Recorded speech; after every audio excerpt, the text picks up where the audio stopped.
Madam President.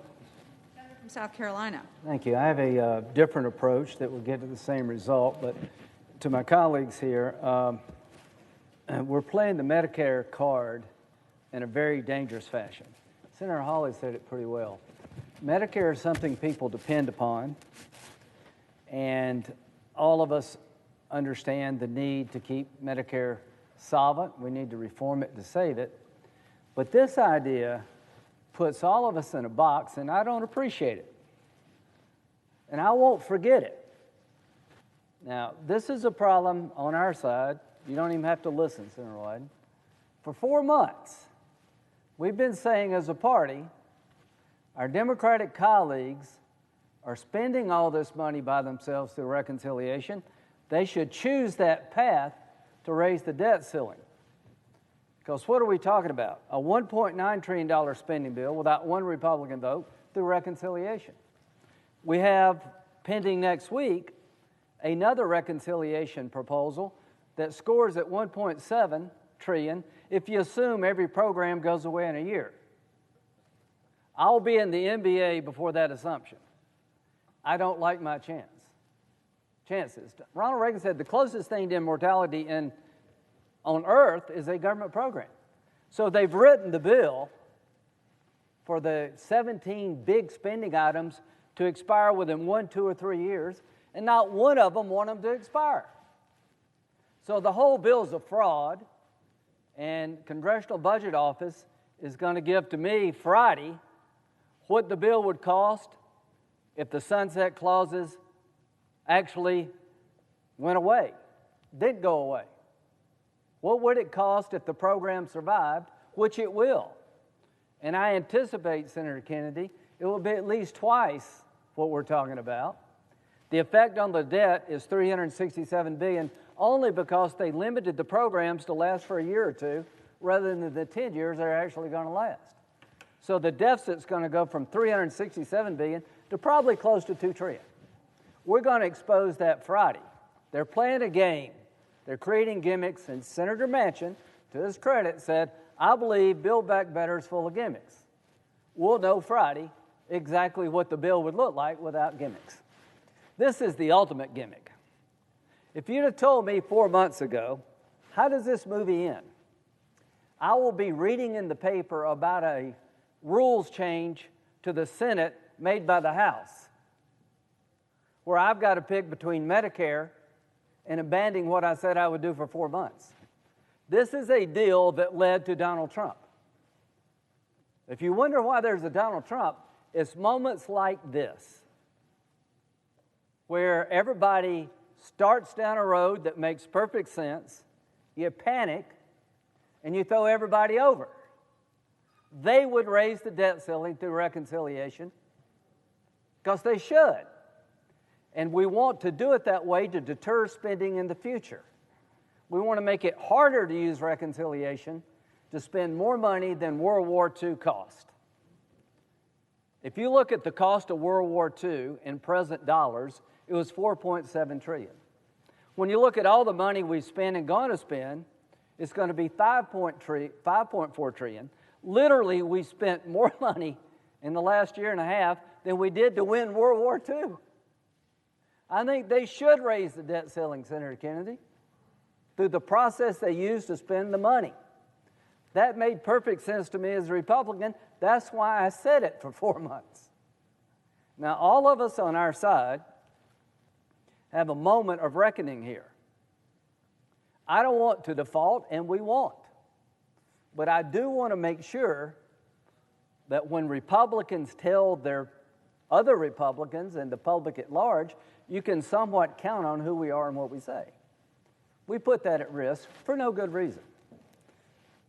To the leadership of both sides, I like you. Senator McConnell has been a great Republican leader, minority leader, majority leader, but this is a moment where I want to be on the record to say I don't like this.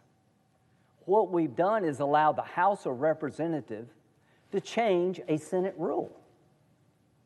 No matter what the subject matter, that's not a good idea. We set in place a process that allows our Democratic colleagues to raise the debt ceiling without using reconciliation, the budget process. where they would have to amend the budget resolution. The very resolution they used to spend all this money, we're simply asking amend it to pay for it. We've taken that off the table. And people on our side are not going to accept this very well.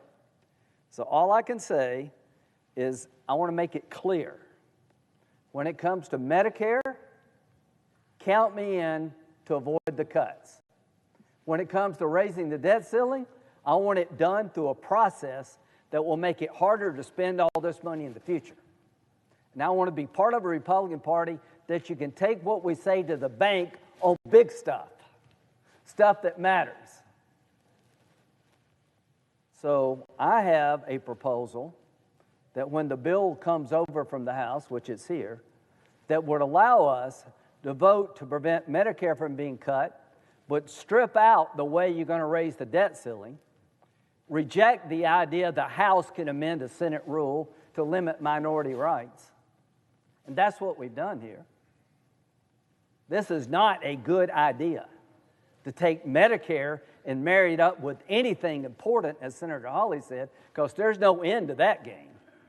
And it's not a good idea, in my view, even with some members of my own party agreeing, to let the House change the Senate rules. I don't like that. We're setting in motion some really dangerous stuff here. So I have the following proposal. As if in legislative session, I ask unanimous consent that when the Senate resumes consideration of House message to accompany S-610, it be in order for me to offer Amendment 4877, which strikes Section B relating to the debt limit. I further ask that Senate vote on adoption of the amendment prior to the vote on the motion to invoke cloture on the motion to concur in the amendment to S-610.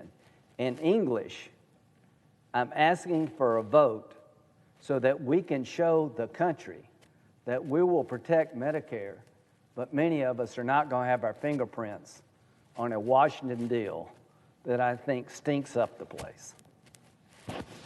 Is there objection? Reserving the right to object. Senator from Oregon. Thank you, Madam President. Now, my colleague from South Carolina began his remarks with two of my very favorite subjects: supporting America's senior citizens and playing in the NBA, a lifetime dream of mine. But the fact is, this unanimous consent request from my colleague is essentially a different way to do the same thing as the Kennedy request. And colleagues, it is wrong for exactly the same reason. The prospect of default is not simply a matter of the two sides squaring off over who's got the best talking points. The fact is, default would just be an economic disaster. I just laid out what it would mean for our small businesses and our folks who depend on keeping interest rates from shooting into the stratosphere, and the military would have difficulty getting paid. That's not what America wants. Colleagues, I was just home this weekend. I got around my state.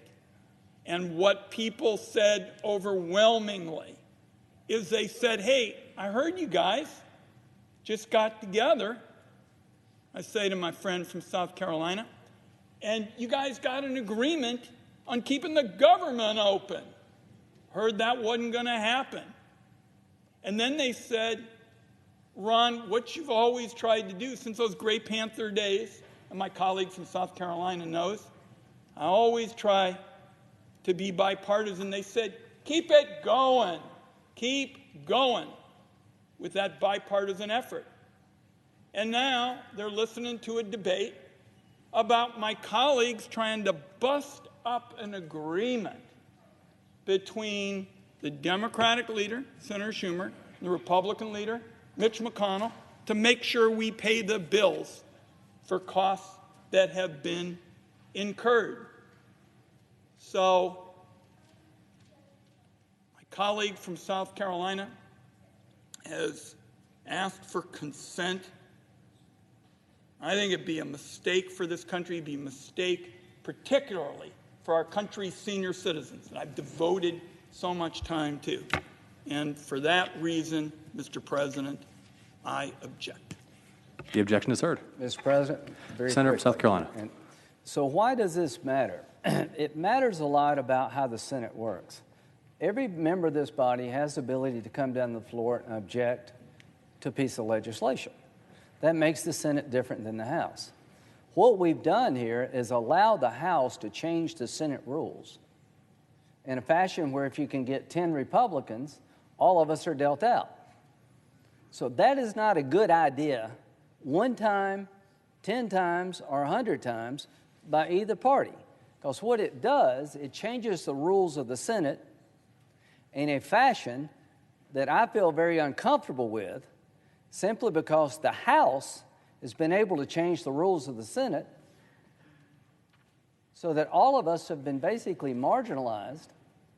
And there will be some Republicans who are my friends, and do what you need to do. I understand. I don't want to default on the debt either. But this is a bad idea. It is not what we promised we would do. It sets in motion playing the Medicare card in a dangerous fashion.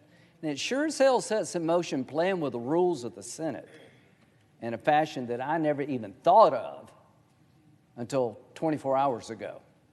So I want to make this hard, not easy, because I think what we're doing is going to really change the structure of the Senate and certainly going to do a lot of damage to the Republican Party. Thank you.